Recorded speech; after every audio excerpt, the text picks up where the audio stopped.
Hello लोगोफोर, नोंथांमोनखौ आंनि बे चेनेलाव खुलुमनाय बा बरायनाय थालायबाय आरोना।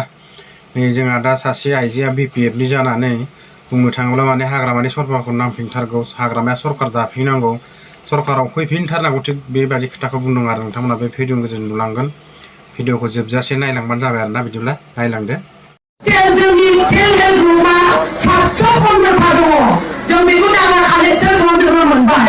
बे 715 थानि दाखालि कालेक्सननि मेम्बारफ्रा टटेल 9416 जन। टटेल बेयाव जाहैबाय सोरबा डिपिएफ, सोरबा डिजिपि, सोरबा कंग्रेस। दानिया जों बेनिफ्राय मोनसे जोङो थख' जोंनि बिपिएफनि मानसिफ्रा बेसेबां होननानै जोङो आरो दायो सारमोननि खोथा होनाय बायदि जोंनि मानसिनि थाखाय सारमोना जेरैबायदि खोथा होदों बे मानसिखौ जों कालेक्ट खालामनानै मोनबाय। टटेल जोंनि मानसिया 4500 दं।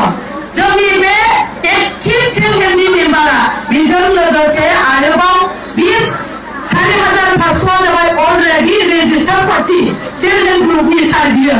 ओमफ्राय बेजों लोगोसे इनएक्टिभबो दंबावो। बे इनएक्टिभ दाबोला जोङो कालेक्सन जानानै फैगासिनो दं। टटेल जोंनि सिमा हालामाव उमेशफोरनि भटारफोरखौ नायोब्ला, जोंनि सेल्फ हेल्प ग्रुपनि भटारखौ नायोब्ला जोंनि बिपिएफनि मानसियानो बांसिन होननानै दिनैनि गेजेराव जों मिथिनो मोनबाय। आंनि फोसावनाया बेनो, नोंथांमोना उनफिननो नाङा जे जाहाथे गुबुन मानसिफ्राबो जोंहा ग्रुप गैया होननानै नोंसोरबो बेखौ डाउट जानो नाङा।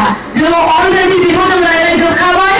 जोंनि साफ्रोमबो ग्रुप गैयै मानसिखौबो जोङो सिरियालै जोङो खाथायाव जों रेजिस्टाराव जोङो बोखांबो लाबाय।